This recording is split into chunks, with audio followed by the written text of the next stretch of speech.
ગત વર્ષે વડોદરા શહેરમાં તબાહી જેવા દ્રશ્યો આપણે સૌએ જોયા. આપણે સૌ એ બાબતે વાકેફ છે કે પૂર જેવી પરિસ્થિતિમાં લાખો રૂપિયાનું નુકસાન થયું. ઘણા બધા લોકો ડૂબતા જોયા, ઘણા બધા લોકો તરતા જોયા. મિત્રો, તેવી પરિસ્થિતિમાં વડોદરા શહેરમાં તબાહી એટલે કે પાણી જ પાણી જોવા મળ્યું હોય તો આ વર્ષે પ્રી મોન્સૂનની કામગીરી કરવામાં આવી છે. ફરી એકવાર વડોદરા શહેરને પૂરનો ડર તો નથી ને, એ ભય તો નથી ને, એ ભયના ઓથા નીચે તો નથી જીવવાનું. અને તે જ અંતર્ગત અલગ અલગ જગ્યા પર અધિકારીઓને સૂચના આપવામાં આવતી હોય છે. ગત રોજ વડોદરા શહેર વડોદરા મહાનગરપાલિકાની વડી કચેરી ખાતે એક બેઠક મળી.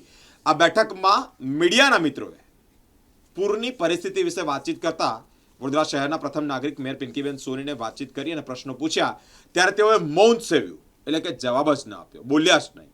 શું પૂરની પરિસ્થિતિ સર્જાશે?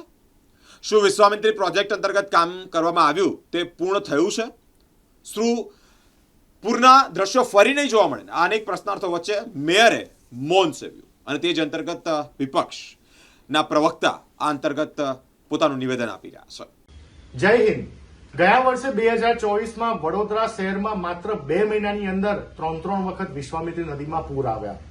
લોકોને 20,000 કરોડથી વધારે રકમનું નુકસાન થયું. આ માનવ સર્જિત પૂરના કારણે 12 જેટલા વ્યક્તિઓના પણ અપમૃત્યુ થયા હતા. હજુ તો વડોદરા વાસીઓ આ આર્થિક નુકસાનમાંથી બહાર નીકળવાની કોશિશ કરી રહ્યા હોય, વડોદરા વાસીઓને એમના થયેલા નુકસાનનું સંપૂર્ણ વળતર પણ ના મળ્યું હોય, એવા સમયે જ્યારે વરસાદની શરૂઆત થતી હોય, પાણી ભરાવાના શરૂ થતા હોય, ત્યારે દરેક વડોદરા વાસીઓમાં એક સવાલ ઉભો થાય છે કે શું ફરી વખત વિશ્વામિત્રી નદીમાં પૂર આવશે કે કેમ? અને લોકશાહીની ચોથો સ્તંભ ગણાતા એવા મીડિયાએ આ જ સવાલ આજે વડોદરા શહેરના પ્રથમ નાગરિક માનનીય મેયર શ્રી પિંકીબેન સોનીને પૂછ્યો અને એમને મૌન ધારણ કર્યું. પત્રકારોના સવાલનો જવાબ ના આપી શક્યા.